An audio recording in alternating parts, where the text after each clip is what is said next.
دادگاه ولایت مختار کوهستان بدخشان روز 29 ایول سال 2022 مسلم شیرزمانوف برادر علیم شیرزمانوف معاون رئیس پیمان ملی تاجیکستان یک ائتلاف عمده در تاجیکستان ممنوع اپوزیسیون تاجیک را به 18 سال زندان محکوم کرد. نزدیکانش تا کنون درباره با چه جرمی به چنین مدت طولانی محکوم شدن مسلم شیرزمانوف و حتی درباره بر اساس کدام ماده های کودکس جنایتی محکوم شدنش چیزی نمیدانند. علیم شیرزمانوف به پایگاه خبری بامداد گفت که مرافعه پرونده برادرش روز 29 ایول آغاز یافته الکی بعد چند ساعت با صدور چنین حکم سنگین به انجام رسید. غیر همان یک سلاحی که بعد بازداشتش در خانه مسلم پرتافتند و بعد گویا خودشان یافتند و مصادره کردند هیچ دلیل به ضد برادر من نداشت تفتی شد، ولی روز مرافعت چند اتهامات دیگر را از هوا به نام او چسبانیدند و چنین حکم سنگین دادند. گفت علیم شیرزمانوف. مقامات تا حال حکم مسلم شیرزمانوف را شرح ندادند. مسلم شیرزمانوف 56 سال داشته و در محله برخوروغ زندگی کرده. از افراد نزدیک به محمد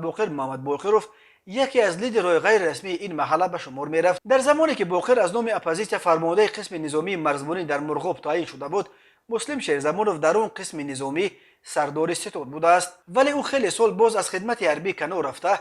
وقتهای آخر یک شرکت خرد ساختمانی داشت و در تندرهای محلی اشتراک کرده با همین راه زندگیش را تأمین میکرد. مسلم شیرزمانوف روز 12 میلیون در روزهای سلسله بازداشت‌های چهره‌های بانفوذ خاروق به بازپرسی دعوت کرده به حبس گرفتند. این روزی بود که دو لیدر غیر رسمی محلی اوپیده شهر خاروق خورسند مزار و ظاهر رجبوف هنگام بازداشت کشته شدند. ستاد بین اداره تامین امنیت و ترتیبات جمعیتی در ولایت مختار کوهستان بدخشان شام 12 میلیون خبر داد که در جریان عملیات مخصوص در شهر خاروق 10 نفر از جمله مسلم شیرزمانوف برادر علیم شیرزمانوف معاون رئیس پیمان ملی یک ائتلاف فعلا در تاجیکستان ممنوع نیروهای اپوزیسیونی نیز دستگیر شد. علیم شیرزمانوف در گذشته یکی از رهبران حزب مخالف سوسیال دموکرات از سال 2017 به لهستان پناه آورده است.